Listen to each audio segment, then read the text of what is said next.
Disclaimer. This episode contains graphic descriptions of violence that may be disturbing to some listeners. Please be advised.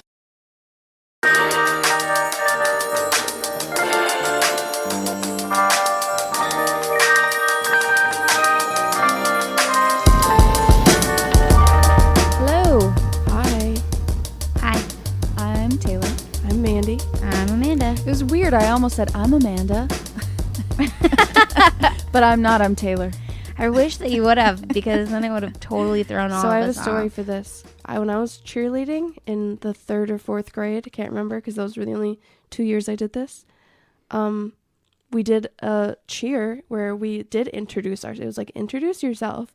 And we'd go like, Kara, Sarah, we had like all the Claire. And then it got to me. And for some reason, I said, Emily. And like the girl who was after me was Emily. Oh, that's hilarious. And so she went, Mandy. Like we're in like the 4th grade, and that was really fast thinking on her end. That's Wow. hilarious. That was and I still like, it was just, I got nervous. Emily. She was like, Mandy. That's so funny. Anywho, so I'm just picturing Bring It On whenever they're like, in the beginning when they're doing the song. Oh yeah, my name is. Yeah. Yeah. I gotta. it wasn't that cool. Oh. Well, let's just pretend like it was. Okay. So we have a few new Patreon supporters, and we want to give you guys a shout out because we appreciate all that you do. Yes.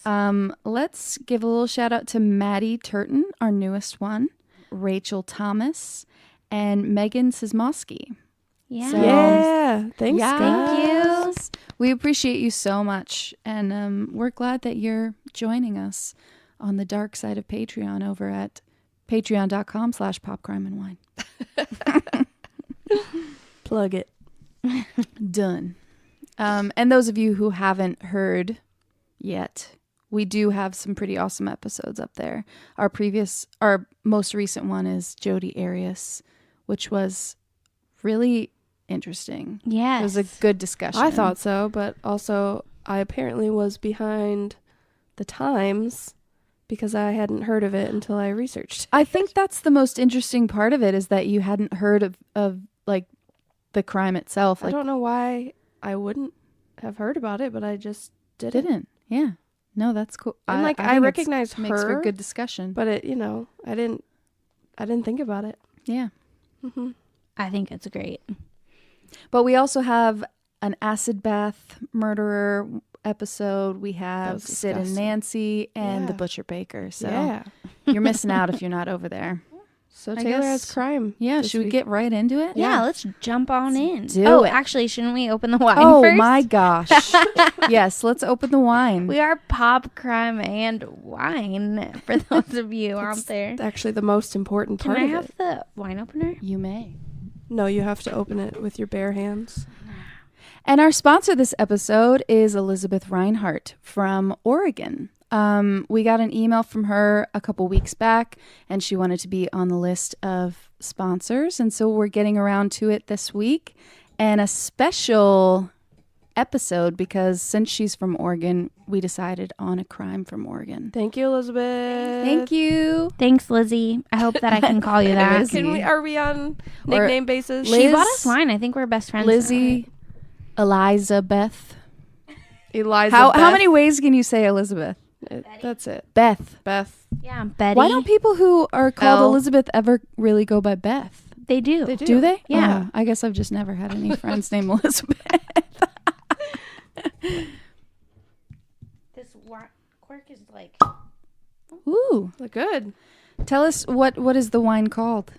It is called Prayers of Sinners. Ooh, think I like the... The label is The label is really awesome. cool. Where is it made? Is that a skeleton on fire? It's a skeleton who's praying. Like and it's one like half an of it, octopus. he's praying, and then if it goes down to the Oh, bottom, I it's like see. cut in half. And there's close. there's It was made in Washington.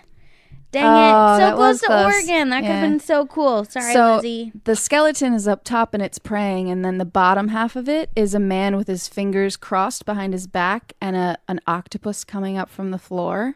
It's And there's skulls The and art is crows so and cool. fire. I approve. The back says, one's true self lies somewhere between a virtuous good side and an indulgent dark side. ooh. In a world full of temptation, we all indulge from time to time. This red blend is for the sinner in all of us, the dark side that craves decadent, smooth, and luxurious red wine. Whether you're a sinner or a saint, we're all the same at the core. The truth will be revealed in the dark. Ooh. I like this. I like That's that a actually lot. really cool. Give us a nice pour. Now, something about that like type of wine, like when the like the label is really cool and when the description is really cool, Yeah. it just like gets to me. I'm like, I need to buy this instead of this like $4 wine, obviously. Absolutely I'll judging a wine by Pay the its extra $5. Nice. Ooh, I yeah. think that was pretty on point. I am a bartender. Thank At you home. very, very much. Okay, so this week's crime is Very aromatic, by the way. is it? Yeah. Let me take I'm a letting it sniff. breathe for In a a good way. second. I'm Yeah. about to go take a sniff. Well, take me a sniff right now. Oh, it has like a berry taste to it. This reminds me of my favorite wine, Love Noir. Wow, actually, that's really good. That's Like, delicious. it immediately goes to the roof of my mouth. Kind of tastes like chocolate to me. Ooh, like It's chocolate like- and berries Yeah. almost. It's like a Creamy dark. decadent. Yeah, this is Love really it. good. Thanks again, Elizabeth. You're the best. Yes. One day we hope to meet you. All right. What All right. crime? So I have a really exciting crime. When I was going through trying to find the right Oregon crime, this one popped up and I remember hearing about it at some point, but I didn't know all the details. This is the kidnapping of Colleen Stan. Have you heard of it? I don't know yet. I don't know yet. So it is also referred to as the box woman. Oh, I think I do. Yeah. Where she I was think like I kept know in a this box too. and In a shit, like box. Under below the the, bed? floorboards or Yep. something. Oh, All right. Get on with your bat. I don't know this so- whole story. Yeah, I don't know the details of it. Yeah, so I'm it's really it's excited. really crazy. Okay, so we'll get into it. It starts in Eugene, Oregon, which I've never been to Oregon, but I'd really like to go. Me too. It's the most beautiful Side place I've note. ever been. Okay, so Eugene, Oregon. Let's set the scene. May 19th, 1977. This was that long ago? Yeah, back in the 70s and 80s. Wow, okay. So a 20-year-old woman named Colleen Stan woke up in what she thought was going to be just a normal day, nothing out of the ordinary, and she had planned on driving down to California to celebrate a friend's birthday. And when she got outside to her car, she realized that it was acting up. And in the 70s, what did they do when their cars were acting up? Hitchhike. I was They gonna- hitchhike. Yeah, I was gonna What say, were you going like, to say? find, like, knock on somebody's door and ask to use the phone. All the things that got you killed back then. They're so stupid back then. Yeah, why did Why did they so just use their cell stupid? phone and call 911? So she ends up walking out to the interstate and hitching a few rides with various truckers who don't murder her. And she ends up all the way down to Red Bluff, California, which is less than 100 miles west of her friend's house. She ends up holding her thumb out and looking for the right person to pick her up for the last leg of the trip. And a group of 5 dudes stop and they look at her and they're like, "Oh, hey, we'll take you wherever you want to go." And she's like, "I'm not dumb. Nah." And she declines, like politely, obviously. But she's like, I'm not going to get in a car with like a bunch of dudes who, you know, could potentially overpower me. Yeah. And she waits and a couple drives up in a blue van and they have a baby. And she's like, "I would feel safe getting into this car." So she it seems like a safer option. And the man seems a bit geeky, and the woman looks pretty average, honestly. So she hops in. She noticed that the guy was eyeing her in the rearview mirror, and it started giving her the creeps, which was almost like an immediate feeling of like, okay, was this the right choice? I'm not sure. It's also crazy that somebody with a baby would stop and pick up a hitchhiker. Yeah, right? I mean, I wouldn't, but No, I definitely wouldn't either. things were different back then. Also, he sounds like he's going to be Not a good person. not a good person. Yeah.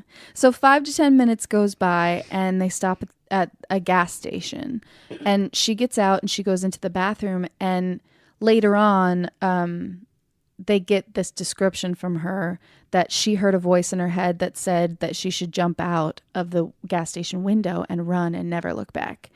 And of course she doesn't do that. She goes back to the car and she gets in, and she notices that there's a strange wooden box on the seat next to her. And it's about the size of like a basketball. You know, you could fit a basketball inside of it. And she thinks that it's weird, but she doesn't say anything because they're doing her a favor. And 20 minutes later, they ask her if it's okay if they stop to look at these ice caverns that they're passing by. And she's obviously really thankful that they picked her up. So she's like, hey, if it's not going to take too long, of course, I don't mind. And so they pull down this road, and they stop in the middle of the road. And the woman and the baby get out, and they go down to this creek bed. And she turns around and looks, and the man is gone. She's like, she has no idea where the man went. And all of a sudden he comes up behind her with a knife, and there's like struggling and all this stuff. And finally he opens up the door. He gets the box, and it has like hinges. So imagine like a jewelry chest. It's like that, except the inside is carpeted, and there's like a hole at the bottom, obviously, so it can go around her neck, and he can like slap it on and just like lock it around her head. He put her head in that box. Yeah, so he put her head on he put her head in the box, and he put her in the back of the car. And she's screaming, but no one can hear her because, you know, you can soundproof the box with the carpet, which is strangely smart. God, this is like, terrifying. It's awful, but it's also really smart to carpet the inside of that box. That's insane. Oh God, it gives me the heebie-jeebies. Is there like a hole? There's a hole at the bottom. Just in the bottom. For the neck. And I think that there are like little tiny air holes so she can breathe, but it's not like good circulation for air. So she's not getting what she needs. But so she's in the back, and so if she were to yell, no one would hear her. The woman and the baby get back into the car now that Colleen's laying in the back seat, and the man. So she's not in the trunk. She's in the back seat of the car. Yeah. And then the wife and the baby get back in. They're like okay, no is it over? I'm coming back up. Oh, good. And they come back and they get in the car and they start driving. So they drive her back to Red Bluff, where they had started this leg of the journey, and they end up at the couple's home off Oak Street. And the box is taken off of her head, and they blindfold her and lead her into their house. They end up taking her downstairs to a basement where they start, they tie her wrists up to the ceiling of the basement, and he starts like whipping her. Oh God. Like at that moment, I don't even know what I would do. Oh my God. That would be awful. Well, the fact that like they just chose this random girl and then started attacking her. I mean, I guess most people that took her home and like them. tied her up. The part that gets me is like, this is a woman and her baby that is like a part of this. I feel like I've seen this episode of Criminal Minds. Maybe that's why it's so familiar. Yeah. Oh, did they do? They did a Criminal Minds episode. I'm sure like that this? they've like taken the idea of it and like made it into, you know, like. But I don't know the specifics, so. I'm sure it was more theatrical than the real life happenings. Yeah. Okay, so they tied her up and they were whipping her. Yeah, so they suspended her by her wrists in the basement, and he started whipping her. At some point in the torture, the wife came downstairs, and they started having sex in front of Colleen. And once they finished, the man came over to her, and he started touching her and feeling her body and being like full on creeper status. And she still had the box over her face? They took the box off and put blindfold on to bring her into the house because I think they figured people outside, if they ended up seeing her walk in, then they might be like, what's that box on that person's face? Like, that would be weird.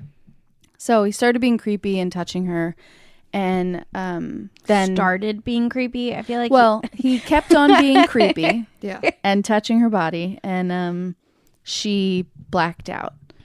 So when she regained consciousness, she was being taken down from the ceiling, and he walked her over to a crate in the corner of the room where they put the head box back on over her head and put her in this like coffin-like crate.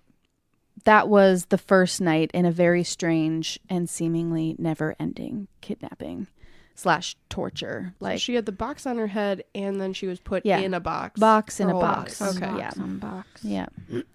So this goes on for a while. The man and the woman both torture Colleen daily. The woman apparently enjoyed biting her. She would like go up and like bite her. And the man liked to whip her, and there were some other sexual things going on, but never penetration. I'll tell you why soon. And then there was a baby. I was just saying, like, Well, there was a baby upstairs in the baby's room, and they just didn't know. just like how two people can be parents and then also be doing this. Yeah. But okay.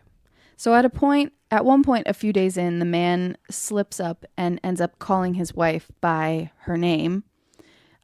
He says, "Hey, Jan, da-da-da-da-da-da, like pick that thing up or do whatever."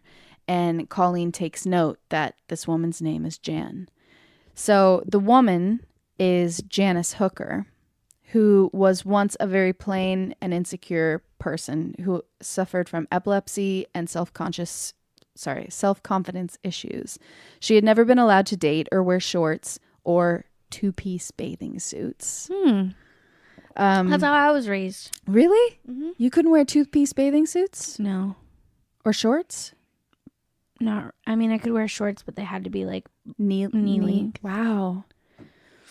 Yeah. Well, okay. So that's pretty much her upbringing. Her parents were pretty strict.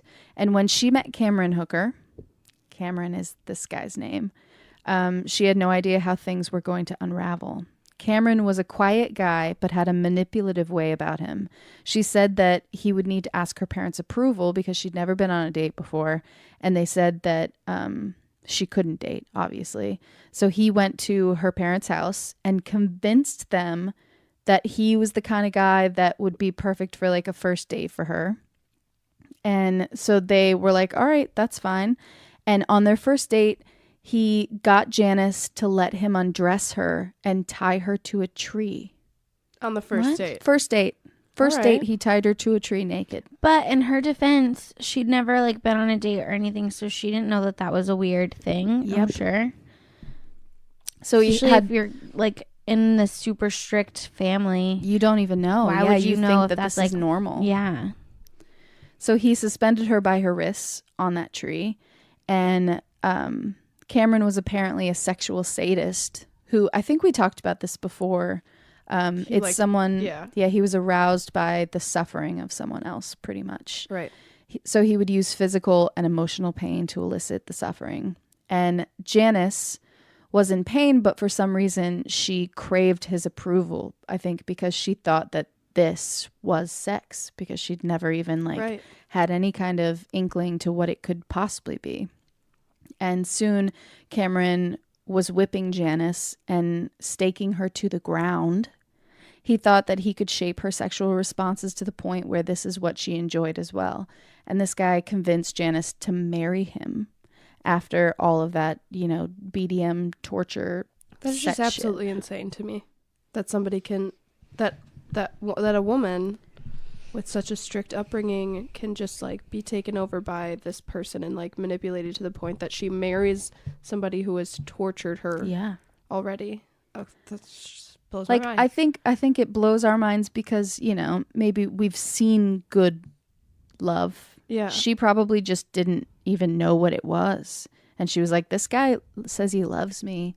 And he says that this is what sex is supposed to be like. And that, it is what it is. So she doesn't even know the difference. And I feel like most has to be like a gut feeling, though. Yeah. You have to be like, this hurts. Yeah. You know, maybe I don't want to do this anymore. It's like, no, she just... Yeah, but have you ever, like, done something that you didn't really want to do just to make the other person happy? I don't want to get in this conversation. But that's what I mean. Like, I'm sure that she was like, this isn't my favorite thing to do, but like, I love him and I want to make him happy. Yeah. So I think that it's one of those weird... It's just sad that she got into that situation. And he knew what he was doing by finding her. Yep.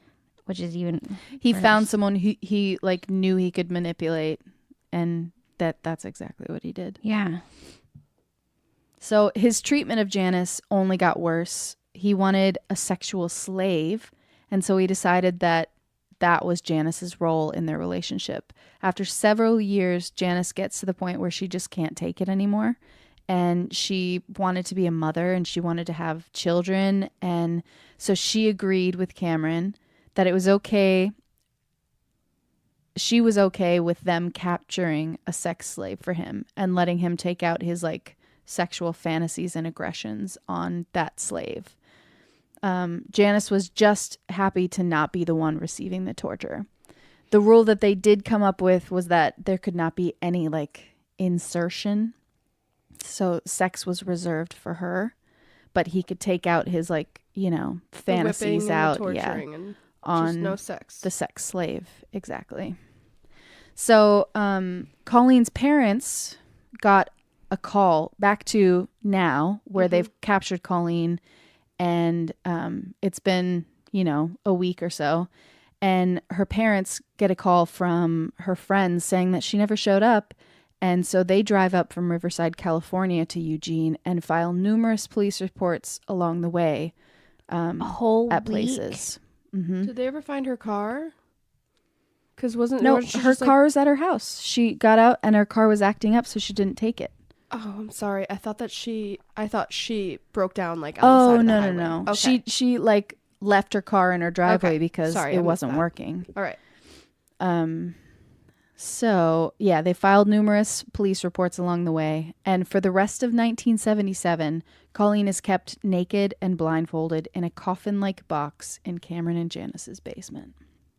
Wait, for how long? The rest of 1977. I almost said 2077. We ain't there yet. Nope. Yeah, so it was probably, when was this, May? So half a year. Oh, my God. Yeah. How'd she even survive that I long? know, right? I wonder, guess like, you just... what goes through your mind? Like, what do you hold on to? Yeah, what do you think about? Yeah. I always hope. think... I know that that's a terrible thing to, like, think about, but that's some of the stuff that I think about. I'm I like, bet you if I think was in this situation, like, what would keep me holding on? Because I don't think that I would be one to fight for something. I would just be like, you should just kill me so we can get this over with. I don't know. I don't know. I think that survival instinct would kick in. I would hope. I think that I would do something stupid, like get really, really angry and then try to attack them, and then they'd kill me. Because I'd be like, fuck this. I'd like play really nice and be like, you can trust me. I'll be your girlfriend. And then I'll stab them. Yeah, and then you hit him with a hammer on the head. Maybe I would be the one like in between the two of you. Yeah. We're also pretty smart though, you know, because the fact that we research this type of stuff, I think makes us more, What does My Favorite Murder say? Like, stay sexy, don't get murdered. Yeah, like, that's literally like what we do on a daily basis. Pretty like, much. We're like we're sexy basically all the time. super sexy, but then we and also just try not to get murdered. We've never gotten murdered. No. So, and knock on wood. Real quick though, can I just let you guys know out there that I'm watching Schitt's Creek. I'm obsessed with it. I am binge watching So it. I did hear about Schitt's Creek, but I it is haven't literally started the best show ever, and everyone needs to watch it. But now I feel like I'm putting mannerisms into my life of the characters that I would not want to do, but I am. Like earlier, I was talking to my husband, and I was doing certain hand motions at like one of the characters, and I was just like, "Oh my god, like what am I doing?" But I feel like I just did that to you too. What is that called? Like mimicking? I know, no, but there's more like a term when like you're talking to somebody and like the way that they talk. You talk like them? That's me as a human. I do that. But there's a term for it. It's like actually like a thing. Like I literally do that. But now I've been watching it for 2 days straight, just nonstop watching Schitt's Creek. So like I feel like I am one of them. Just like if I go to New York, I feel like my Southern totally disappears. And whenever I'm like more with my family, I sound more Southern. Yeah. Like it's really sad. If I just get on the phone with Haley, my best friend, I like Wisconsin. everything like, is like, there. oh my God. Okay. Like, holy shit. That's insane. So funny. Yeah.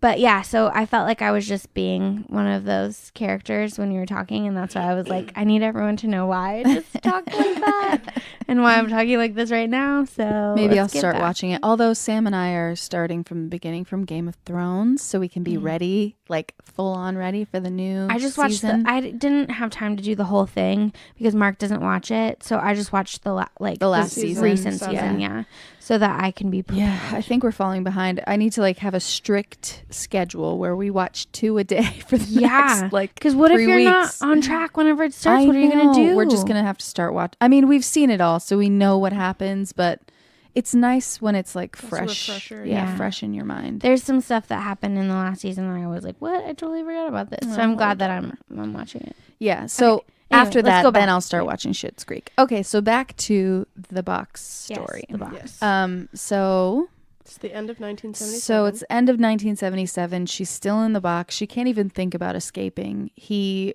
gives her food and drink in the evenings when he comes in to torture her. And he gives her a bedpan. So while she's in there all day, she can like use her feet and like kind of bring it up to her to, you know, Oh my God. let things out. Wait, but she's in a box? She's in that box. They Yeah. put the bedpan in the box with her. Oh, God. Yeah.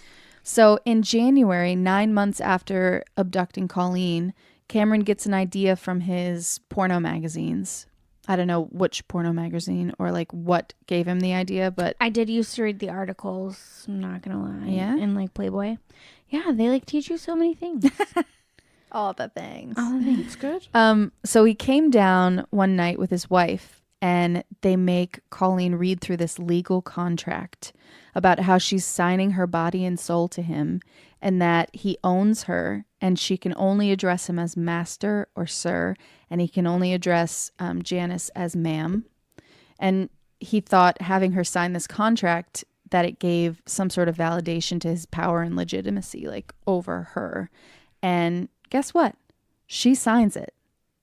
Obviously, Well, I mean, guess. at that I mean, point, she's you're- under yeah. duress, but she signs it. And it's also stated that he would fix a collar around her neck, and takes it a step further about an imaginary agency that enforces this contract called the Company. They're a company for slave traders, apparently. And he made it seem like this was a reality and that they would get her if she steps out of line or if she tries to escape. He told her that the company was listening to her always and would watch her, like if she stepped outside or if she like walked around the house, like they know everything and they're watching her. And she believed him. Total psychological torture as well. Yeah, like a huge mind fucked. Mind fucked. It's fine. Mind fucked. Cameron told Colleen that Janice was once a slave and that he ended up marrying her to save her, which Janice went along with because she's like living the high life now and not being tortured herself. And she wasn't being like whipped and, you know, sexually. And she got a baby out of it. Exactly. She got a baby out of it. And then she ends up getting a second baby out of it. She gives birth on their waterbed later on down the road, which... Ew. I'll tell you about it. Oh, okay. They slowly integrate Colleen into their like real lives where she's let out of the box and she comes upstairs and she cleans their house and she cooks for them. And whenever Cameron says attention, Colleen's supposed to go to this archway in their house, stripped down completely where he would whip her. Just randomly. What is this called? The syndrome? That Oh, I know what you're talking about. when they like start to believe they're in like love their captor. Oh, Stockholm syndrome. Stockholm syndrome. She's not in love with It's him. not necessarily I know, Stockholm but like syndrome, the fact that but she's doing it willingly without being. She's probably just trying to stay In a box. alive. I'm just yeah, saying. she's like, also it's she just- believes like all these crazy lies that they're telling her. I Right. think she's Oh, well, Stockholm syndrome is Yes, whenever when you you fall in love with with your her. captor. Oh, okay. Like She's the story definitely of not Beauty in and the love with him. Beast. Okay. But so the couple ends up buying a new plot of land and moves out of the house that they're in into a trailer. And there's no basement, so they're like, what the fuck do we do with her? And so he ends up finding a new way to keep her confined. He creates this box underneath their waterbed. Yeah. And Okay, real quick.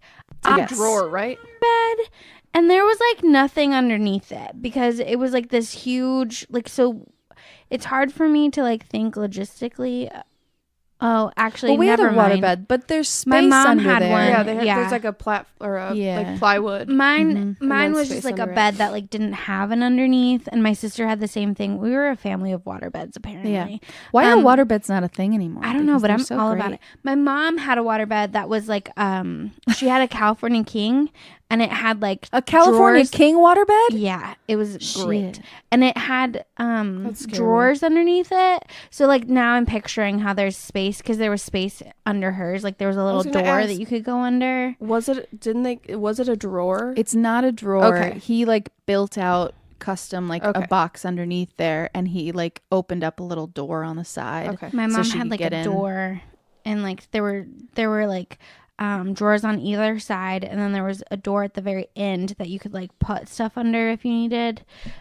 So I guess my mom could have put me in there, but she didn't. Well, thank it goodness. also reminds me of that one.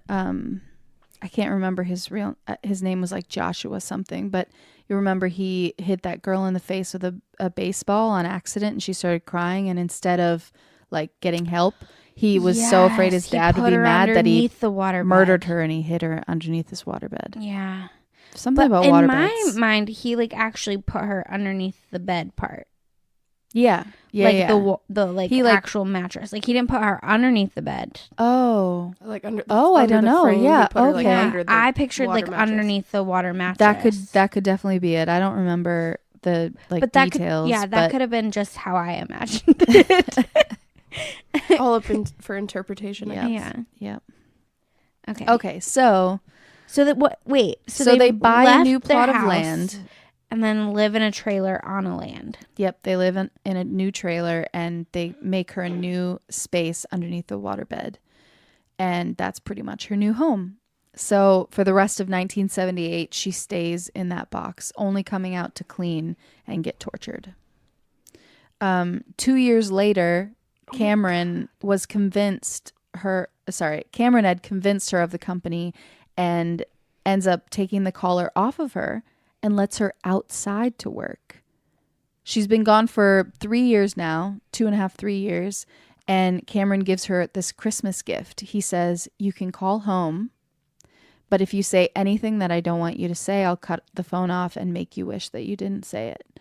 So he lets her call her parents, and her parents are obviously like confused Because they think she's probably dead. It's been 3 years. Yeah. 3 years later, and they're like, what? How, where are you? What are you doing? And they had been pretty concerned, and they thought maybe possibly on the best side of it, like best case scenario, she's in a cult somewhere Yeah. instead of dead, which, you know, I guess is the best case scenario. That's what I've always wondered, if like when people go missing, like what do you think? You know, because in my mind, I like think everyone would be dead, Yeah.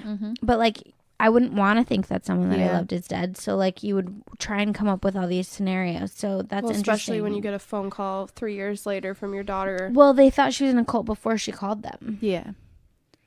So like They were like, okay, hopefully she's in a cult. Like when instead of being Yeah. dead, they're Okay. like, maybe she's somewhere else. Right. And that point in time, I think That was a big thing. Yeah, there were a lot of cults kind of going on, especially that. this was like during Yeah. Manson Manson, and yeah. stuff, right? Okay. Yep. And the Rajneeshi, I believe, were around the same Oh, time yeah. too. So she called her parents, and they're like, we're so happy to hear from you. And they get to talk for a couple minutes, and then he hangs up. And her parents are pretty much like, how wonderful was that? that we got to finally talk to our daughter that we thought was, gone forever. So she's out working in the garden one day. Can you believe it? She's outside just working on it in the garden. She goes on runs. She like jogs and she sees people and she doesn't tell anybody because she's like, the company is watching me. I'm sure that like she's been brainwashed for 3 years. Yeah. Like it's like the Unbreakable Kimmy Schmidt. I haven't watched, like I started watching that a long time ago and I was like, this is not my show. It's not my show either because it's too over the top. So I didn't know what it's about, I guess. Well, in the first episode, she gets rescued from like a cult because they were like living underground. Yeah. But that's what I like. They believed in it. Like, so oh yeah, like I believe this. What like is that? This is how life is. Yeah. You know. Yeah. So it's like that. She pretty much came to accept everything that he's ever told her. And so she doesn't tell anybody when she's out on runs or when she's working in the garden and she sees people. And she's rewarded for her years of servitude. Cameron tells her that the company has okayed it, that she can go home to visit her family. What? Wait. Oh, never mind. I just answered my own question. I guess for all of you out there that might have had the same question, I was wondering why she's never gotten pregnant and had kids, but it's because of the insertion thing. Yeah, never have any insertion. Yeah, okay. No penetration. No. Okay, so Cameron tells her that she can go home. So he told her that before she could do that, she had to kneel before him, hold a shotgun in her mouth and pull the trigger. What? Say like, trust me, pull this trigger and whatever. And she ends up doing it. And obviously nothing happens. There was nothing in there. He was kind of testing her to see how willing she was, and how much she actually, believed in what he said. I am literally shook right now. Yeah. The story It's pretty messed up. It's really messed insane. up. Like, oh my gosh. Okay. So he prepped her on what to say to her family on the way up to Oregon. He drove her up there and he told her to tell her family that he was her fiance and that he has a conference to go to. So he's just dropping her off to have some family time. Her family was ecstatic to see her. And Colleen, she didn't provide like many details. This wine is real good.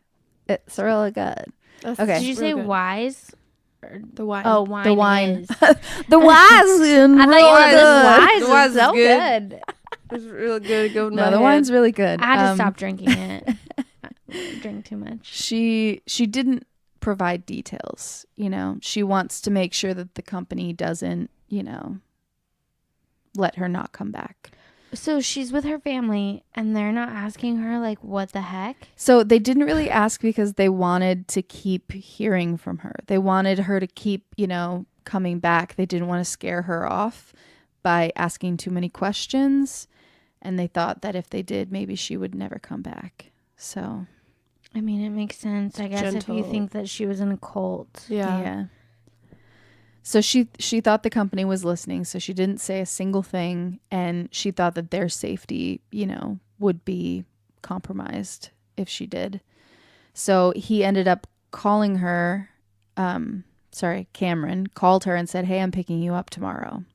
So she got like a full day pretty much with her family. He pulls up and Colleen's father's new wife ends up going, "Oh, hey, can we get a picture of you guys?" And you guys can Google this. This picture is online. Together. There's a picture together. And she looks so lovingly at him. Actually, let me Google it. Because I'm going to Google it. Yeah, pull it up. It's crazy. They're like What are Cameron Hooker and Colleen Stan. And she's like, she has her head on his chest and she's smiling lovingly at him. And he's just like, you can tell he's like a geeky, just like smiling big. He reminds me of that dude from Abducted in Plain Sight, actually. He does. I think it's just because of the creepy glasses face. That creepy face. Oh my God. She's just like hanging on to it. Yeah, like, it's weird. It's the scariest thing ever. She also looks like she's 16. Yeah. She was 20 when she got abducted. So it's 3 years later. She's 23 in that photo. The poor, poor girl. Yeah. So they end up asking him questions about where they live and, what they're doing. And he makes a bunch of excuses. He says they're in the process of moving and will give them info later, like send info. Obviously, they don't. But they get home and she realizes that her freedoms are gone. She's in the box for another 3 years. He takes away her freedoms because he's just like, I don't want you to think that you're, free. You're still a slave. So he keeps her in there for 3 years, only letting her out, obviously, to clean and be tortured. Oh, my God. So this is 6 years later? Yeah, so 6 years later. Janice's feelings toward Colleen would also be a big reason that he kept her in the box longer, because she's really jealous that he would spend more time with her than his wife. And in 1984, 7 years later, she convinces Cameron to let her get a job to help support the family. Colleen does. And she ends up at a job at this motel cleaning rooms. And they would let her sleep in the back bathroom sometimes, which is like, a step up from underneath their waterbed. And Cameron went on to have sex.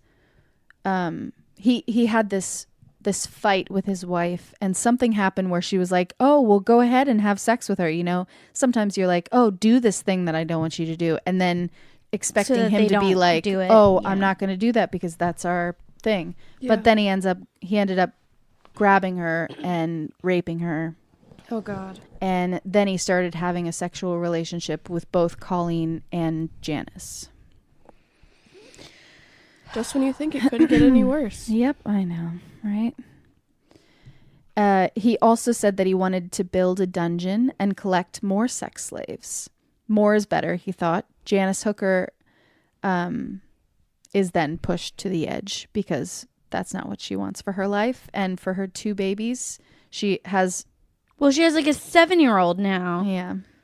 At least. Pictures of the boxes as well. Like the baby, like the kids would go to sleep, and that's when the torture would happen. They'd be like, so these the kids don't even know that this is going on. They They're have like, to this know is my that there's normal like life. someone that lives in their house. I mean, the one is like 7 or 8 years old. Yeah, so they think that she's like a nanny cleaner, like she comes in and cleans the house. Because they don't see her get out of the box. They don't know she's, underneath the bed. Oh, my God. Oh, my God. They're still in the trailer? They're still in the trailer, yes. So, yeah, he wants to build a dungeon, have more sex slaves. More is better. Janice starts thinking of Colleen as a human, which... Okay, but she starts thinking of her as a human, and they develop this caring relationship that kind of worked against Cameron. So, consumed with guilt, on August 9th, Janice visits with the pastor of her church, and she ends up telling him everything. What? And he's like, oh, well, this is unnatural, and you probably should leave your husband. This is not okay. So Janice goes to the motel that Colleen works at and tells her that the whole thing is a lie. The company is not a real thing.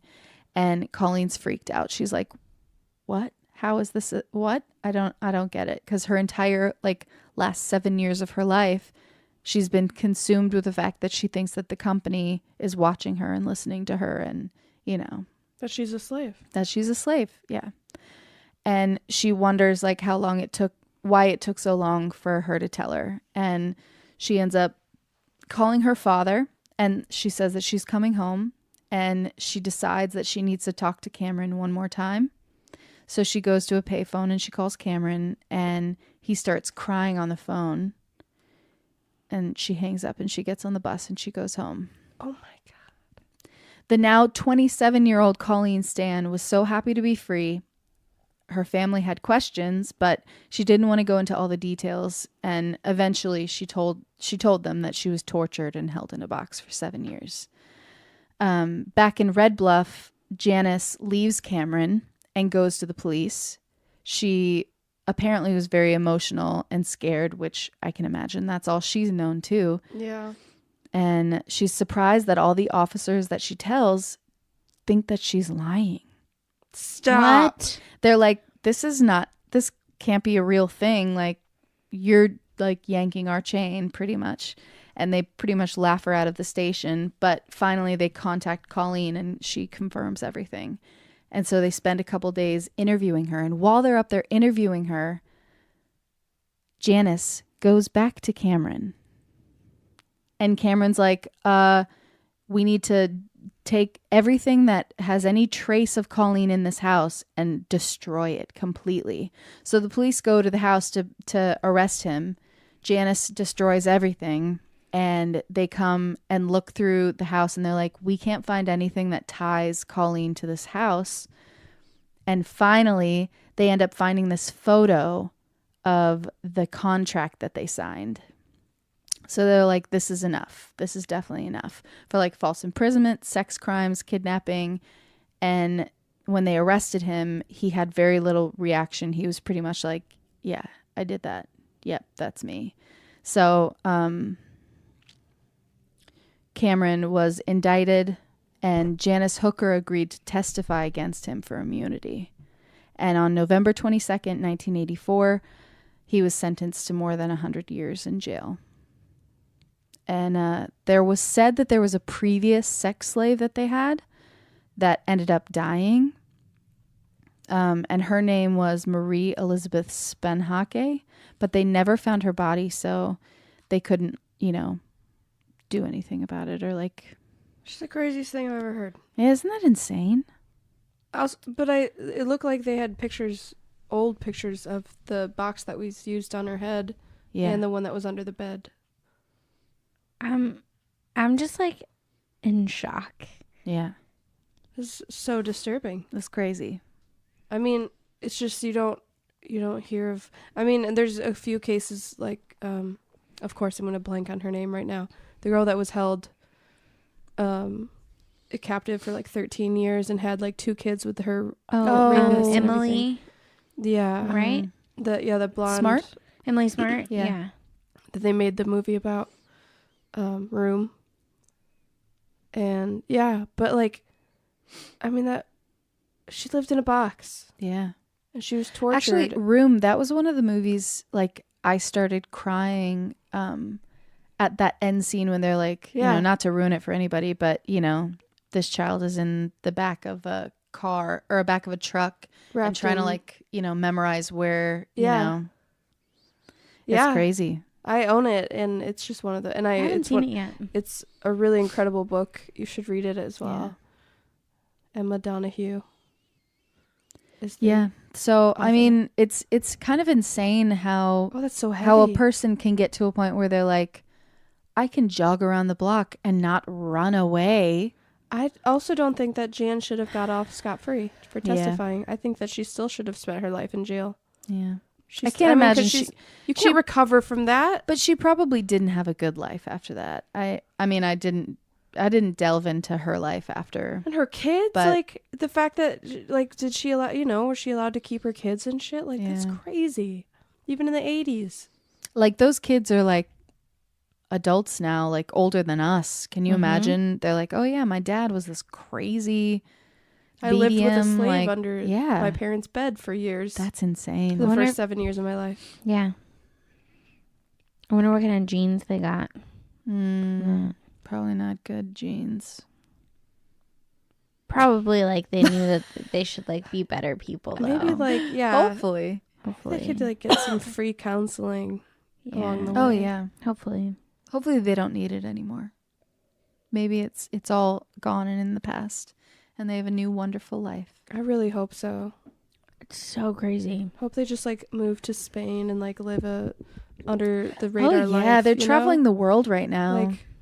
Like, they're like swimming with dolphins and going to that. Oh, what's that island off the coast of some crazy tropical place where they swim with hogs? Pigs. What? Yeah. There's like wild pigs. I want to go swim with wild pigs. Yeah, except for they like try to eat your legs and shit. They're so cute though. Pigs are literally the most disgusting animals. Hey, that's not true. They're very smart. Absolutely they're not. They're still disgusting. No, they're not. No. They're very so clean. dirty. No, because you picture them in a sty, but like they're actually very clean, intelligent animals than they actually are. You're wrong. I grew up on a farm. Pigs are incorrect. dirty. Did you live on a pig farm? Pigs are dirty because get out of my life. Get out of here. I lived on a farm. On a pig farm? I know everything about all the animals. Cow farm, but pigs are dirty. Pigs are very smart. And yeah. They like to be very clean. So, do you guys bring it up? Yeah. Nice. Of, I think. All right. Maybe. All right. So that was the kidnapping of Colleen Stan. I'm like, I need more time to like process this, but also like we need to continue on with the rest of this episode. We must. So Amanda and I, we kind of researched things, separate subjects almost a little, but yeah, they tie in together. Yeah, we decided to talk about trends.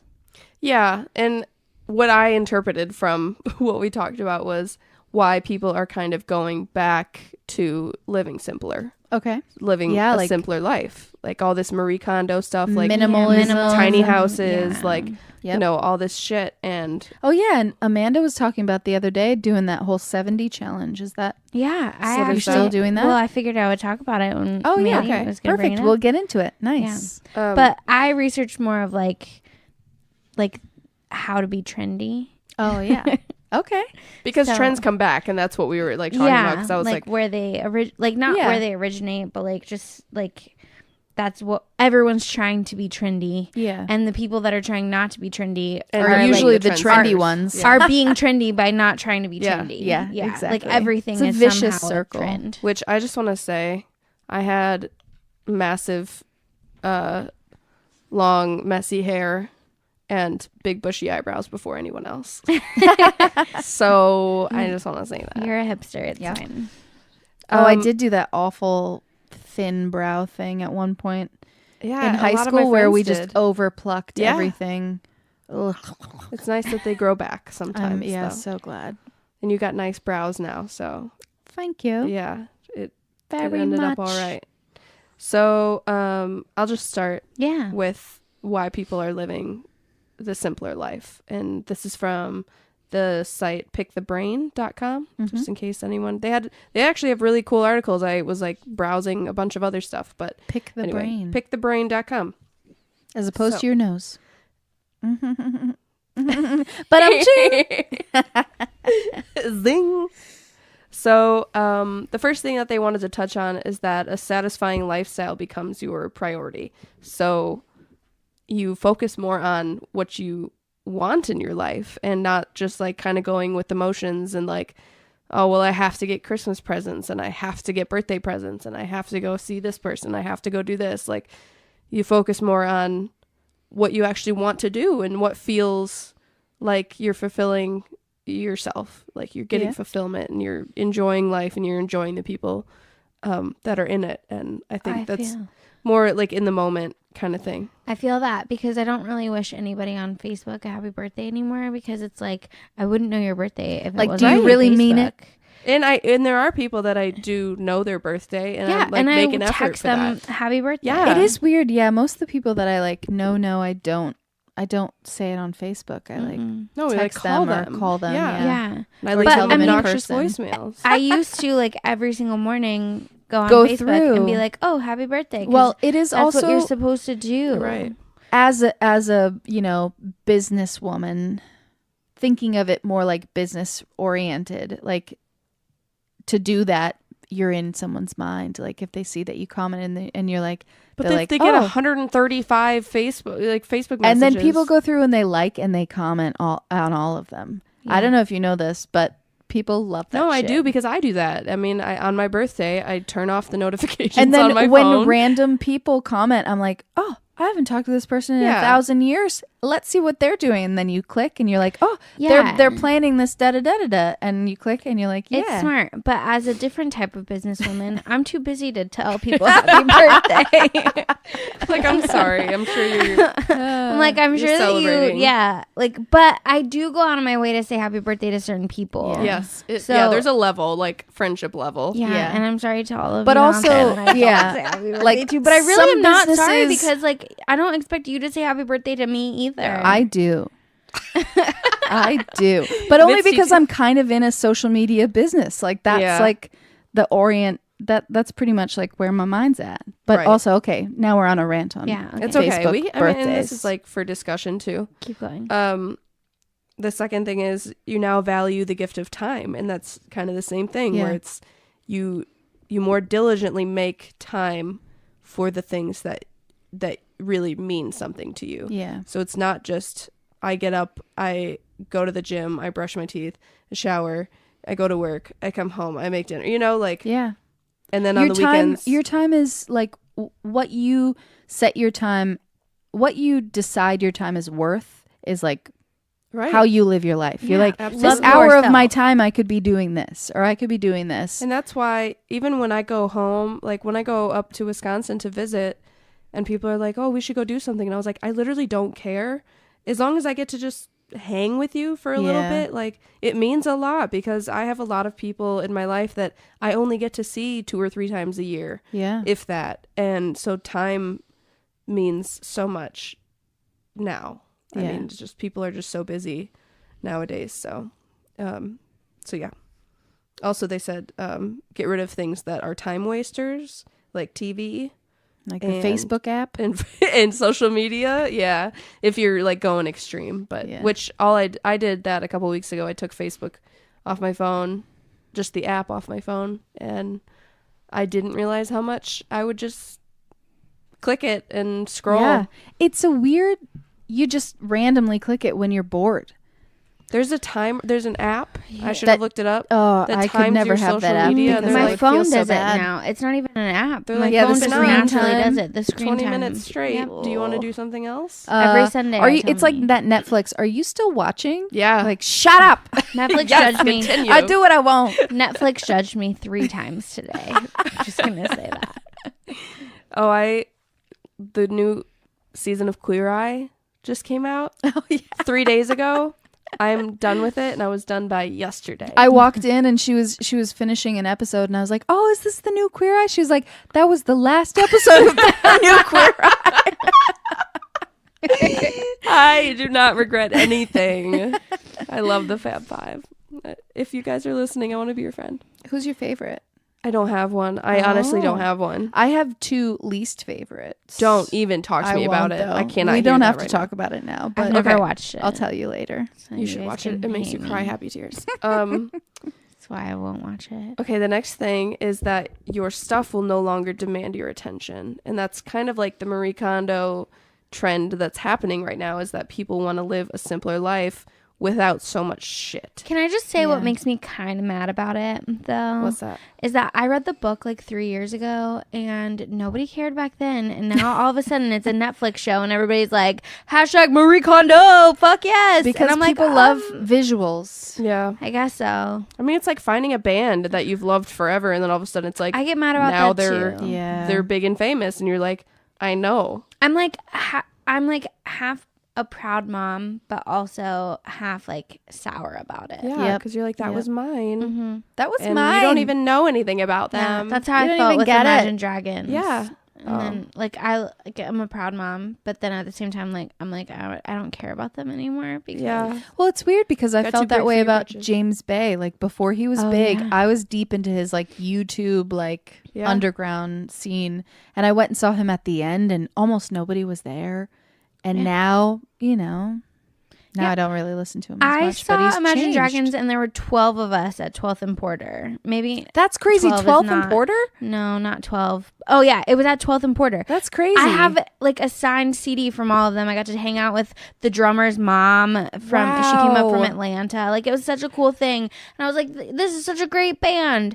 And then like a couple months later, I heard them on Lightning 100, which for all of you outside of Nashville, that's like the local station. And I was like, yeah, Imagine Dragons. And then all of a sudden they were huge. And and now they sell out like arenas. Bridgestone. Yeah. And I'm like, oh, I saw them at this tiny, tiny place. But then I also hate myself because I don't want to be that person that's like, oh, I saw them win. About it. Bitter. But I mean, it's also like, it's more of the proud mom moment, I think. Yeah. Like, yeah, I knew them back when they were actually good. a tiny thing. Oh. Shots fired. Shots fired. All right. Moving on. Achieving more with less. And hold on. That kind of follows the thing, where it's just if you don't have as many things, as many material items to worry about, I think that it really less stress visually when you look in your room. Like, I'm a nester, so I literally have like shit in bookcases. Yeah, bookcases, my dresser. I have more than one nightstand. They have plants on them. They have pictures. They have books. And that's just kind of how I've always been. Is that what a nester is? Yeah, like you just create this nest around you. Oh, yeah. And that's my happy place. And honestly, what looks like clutter to other people doesn't stress me out because like they're my things that I care about. See, I'm trying to care about less things because it stresses me out as a person, which is why what Taylor was talking about being a minimalist, like I am jumping on that bandwagon. Yeah. And I have gotten rid of so many clothes. Today I got rid of 4 new bags of clothes, which I've gotten rid of. Why didn't I get to go through those? They're still in my spare bedroom. Like I haven't gotten. Come on now. First, I'm going to try and sell them to Plato's Closet, and then you guys can go through. Or you could show us and tell us what you're selling them for, and then we'll just either buy them from you. Bring them to Plato's Closet. Plato's Closet is literally the worst. They give you like $1 for. Yeah, but then it's more than what Goodwill gives me. Buffalo Exchange. Taylor Dukes gives you more. Have you never been?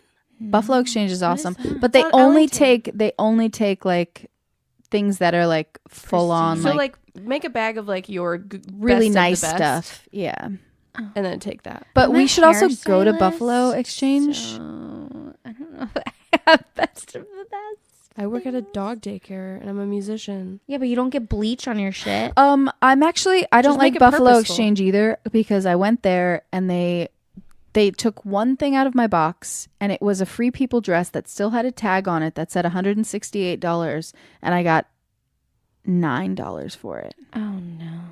And that's better than anything that Plato's Closet was trying to give me. And I was just like, this is bullshit. Hashtag consignment. Like, I'm still having like anger about it. I'm sad about it. I'm mourning that dress that I gave away because I was just like, well, okay. Well, this is the thing that I've been doing with the minimalist thing. I don't think I could be a true minimalist because most of those people with a like minimalist wardrobe have like 5 shirts and 2 jeans and they make all these outfits out of them, and I just can't do that.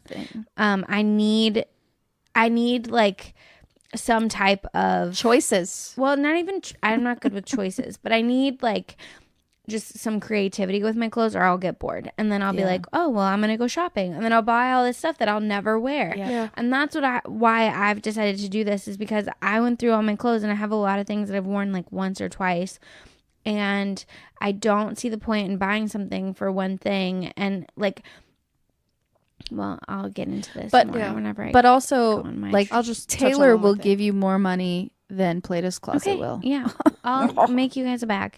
Okay, perfect. Go ahead. So I'm just gonna skip some of them because a lot of them are like the same thing, where it's like gifts. You know, it's just being more money conscious and realizing that other people's version or other people's ideas are not necessarily what you have to follow, and that's just being comfortable in yourself and being comfortable in the life that you want to live, and you don't have to get people presents constantly, and you don't have to spend money on trips. Like, you know, it's being more comfortable just making decisions for yourself. Like, more on that, all of our friends got married this year, and I was like, I can't afford to get really nice gifts for anybody, so I'm just gonna make gifts for every single wedding. I made gifts because I was like, I can't afford to give you the things that you want.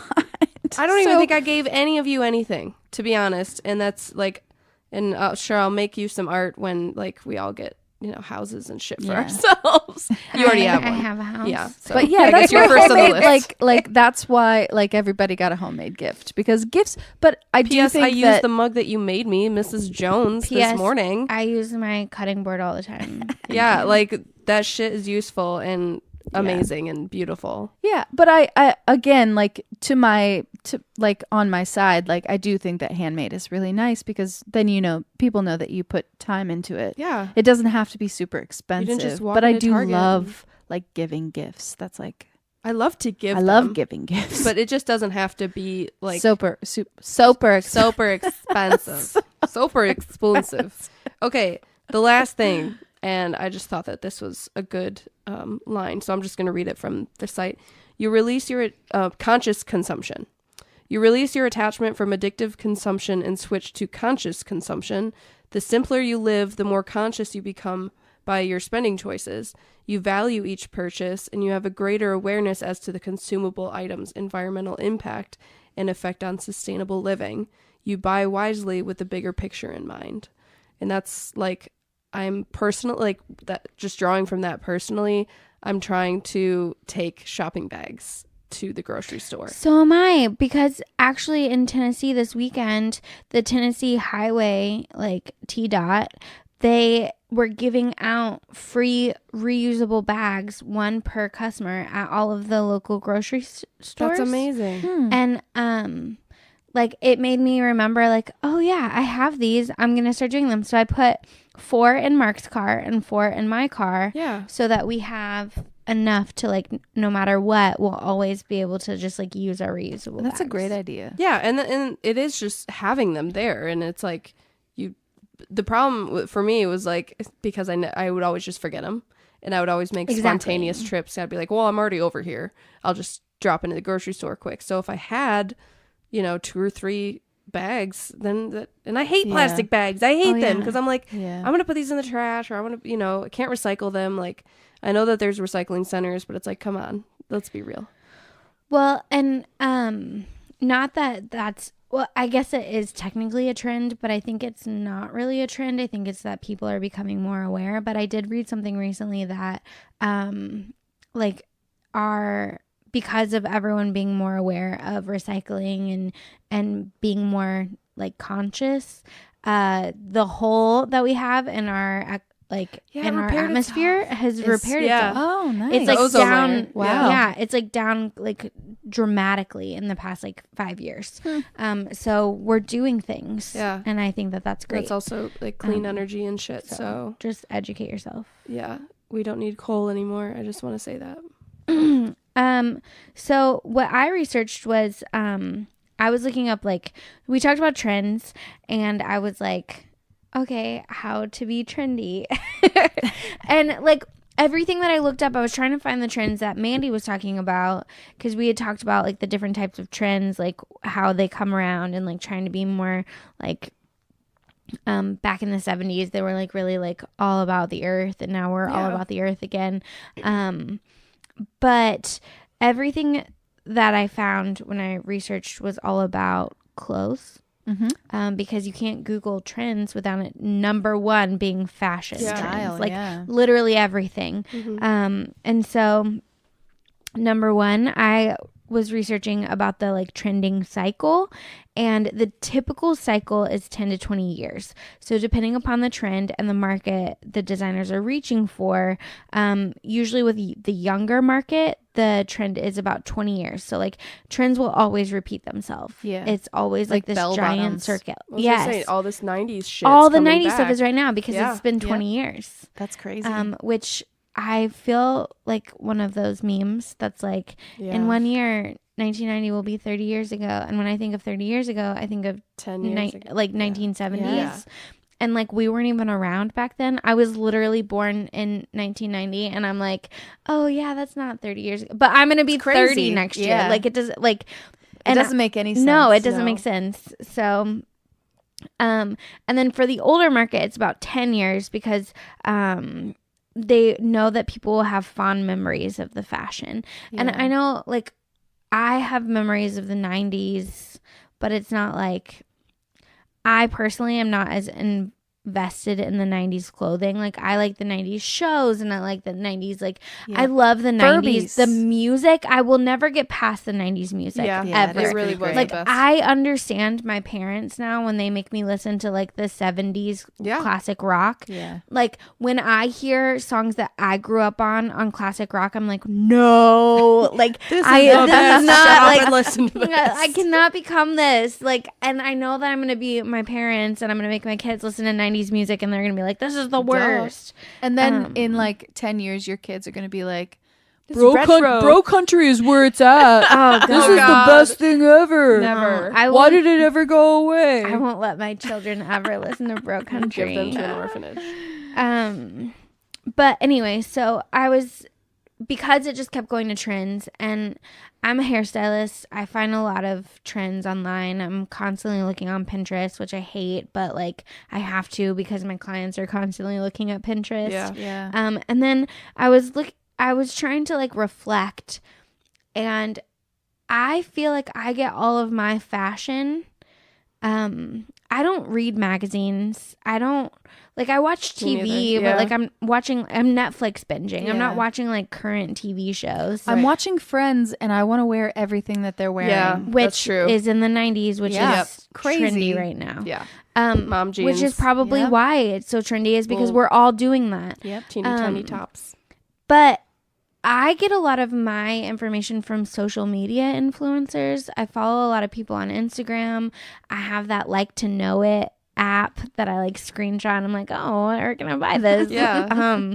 And so I was looking up, and there are, as of March 23rd, there were over 1.7 million influencers.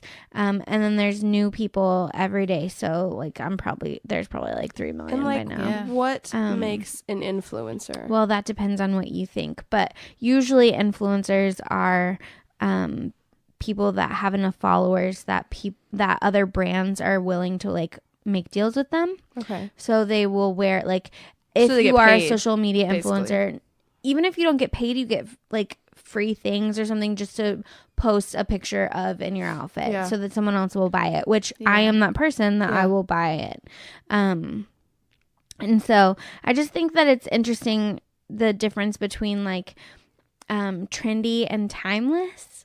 And I feel like there's certain things like with trends, like on decorating our houses. Yeah. I feel like we all went through that Joanna Gaines phase. And I think that's kind of going out a little bit more. The little antique-y. Yeah, the shiplap on everything. Shiplap and not that it's country chic. Yes.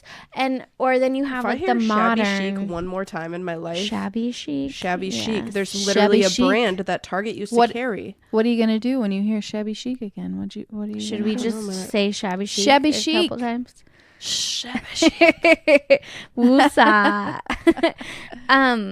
But like I think that whenever you are trying, if you're out there and you're trying to be trendy, find someone that you like their style and then just kind of go with that. But also I think remembering that you can be trendy with your own like self as well. Yeah. Like I think having trendy pieces, but then being yourself. It's okay to be different. Just think Lady Gaga wore a meat suit That's at true. one point in time. And Sia literally wears obnoxious wigs and a big bow in her hair.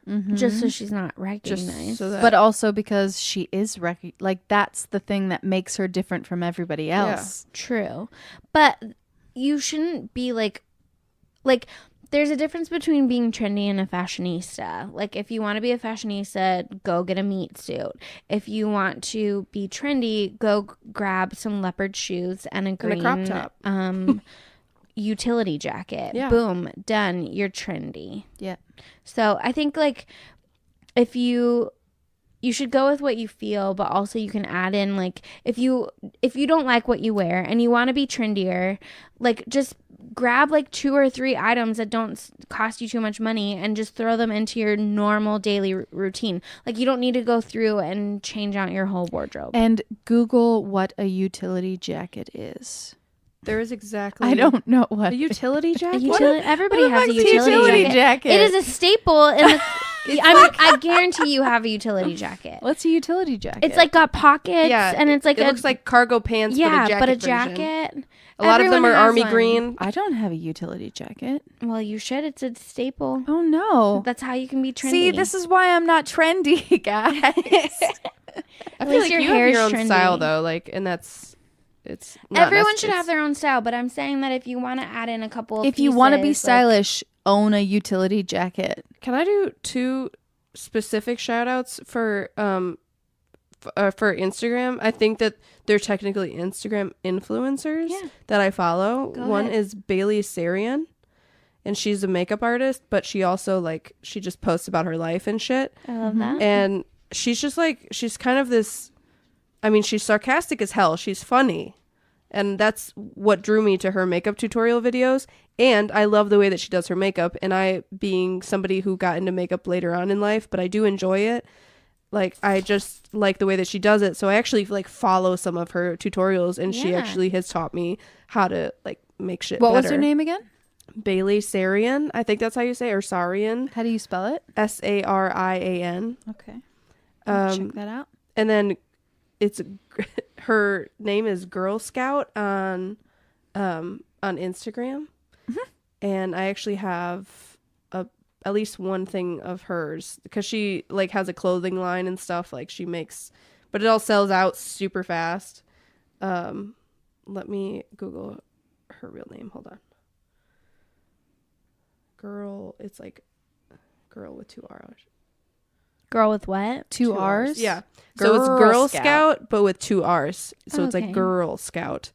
And she's from Tacoma, Washington. And she is just this super edgy, but still super relatable kind of gal. And she has this, one of her sweatshirts, the one that I own that I got as a gift from my friend Katie. Thank you, Katie. It's a crop top sweatshirt that just says "fearless little fucker." I love that. And she has I love makeup that, bags too. that say "face shit," and she Yeah, has I've seen those. gym towels that say "fuck shit up." That's funny. It's just she's unapologetically herself kind of thing, but also she loves makeup. But she has makeup tutorials and hair tutorials, and she posts about her longtime boyfriend. They're so cute. She's covered in tattoos and anyway. So Yes. Awesome. love it. Yeah. So I feel like I follow people like that, and I get trends. We from all have them. our favorite people that we Yeah. follow. I have a lot of hairstylists. I have a lot of fashion bloggers, all the things. Yeah. So Amanda has a blog. I do have a blog. Mrs. Viking Sad. I do have that. Yeah. On what? How's it going? Well, I am trying to perfect it before I truly launch it all the way. So, Well, people want to know. I have a couple say, things I on knew there. her when. it's literally mrsvikingstad.com. Perfect. Nice. So fancy. Plug that shit. Yeah.